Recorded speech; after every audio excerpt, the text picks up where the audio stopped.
పోలీసులను బట్టలు ఊడదీసి కొడతానని మాజీ ముఖ్యమంత్రి వైఎస్ జగన్మోహన్ రెడ్డి వ్యాఖ్యానించడం శోచనీయమని తెలుగు శక్తి అధ్యక్షుడు బివి రామ్ అన్నారు. నిన్న ఏదైతే మాజీ ముఖ్యమంత్రి వైఎస్ జగన్మోహన్ రెడ్డి పోలీసుల్ని బట్టలు ఊడదీసి కొడతారన్నారో దీన్ని తెలుగు శక్తి తీవ్రంగా ఖండిస్తున్నాం. ఎందుకంటే పోలీసులు 24 గంటలు ప్రజల కోసం పనిచేస్తారు. వాళ్ళకి పండుగలు లేవు, ఏమీ లేవు. ఇవాళ అలాంటి వ్యక్తులపైన జగన్మోహన్ రెడ్డి మాటలు మాట్లాడటం సత్యసాయి జిల్లా రాప్తాడులో చాలా శోచనీయం. దీనిపైన మేము గాజువాక పోలీస్ స్టేషన్ సిఐ గారిని పాస్ కావడం జరిగింది, కంప్లైంట్ ఇచ్చాం, ఎఫ్ఐఆర్ నమోదు చేయమని.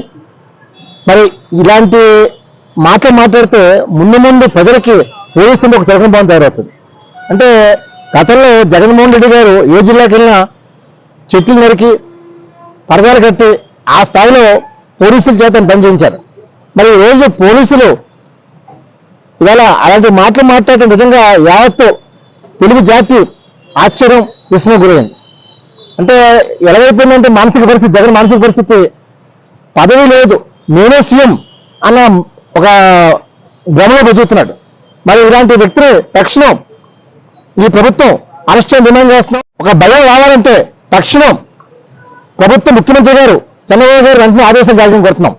ఎందుకంటే జగన్ ఒక మానసిక వైపు ఇవాళ వైఎస్ఆర్సీపీ నాయకులందరూ కూడా ఇష్టంతో వ్యవహరిస్తున్నారు రాష్ట్రం మొత్తం నలుమూలలా.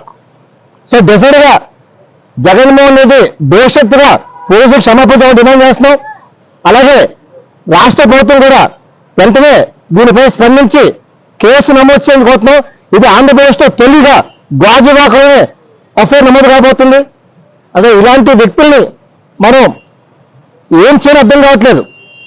గతంలో ప్రజలు గెలిపించారు, సీట్లు ఇచ్చారు, అయినా సరే అడ్డంగా దోచుకున్నాడు.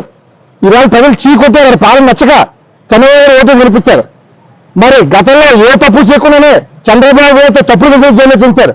మరి ఇవాళ ఇలాంటి మాట్లాడితే సంఘ విద్రోహ శక్తులు రెచ్చగొడుతున్నారు. రేపు డెఫినెట్ గా పోలీసులు కూడా నడిరోడ్లు కొట్టినా ఆచూపి ఒక వైసీపీ కార్యకర్త కానీ నాయకులు కానీ ఈ జులుం తగ్గాలన్నా రాష్ట్రంలో ప్రజలకు ఒక ధైర్యం కలగాలని ప్రజల్లో వెంటనే అరెస్ట్ చేసి తెలుగు జాతి గౌరవం నిలబెట్టని చెప్పి చంద్రబాబు కోరుతున్నాను. జై హింద్.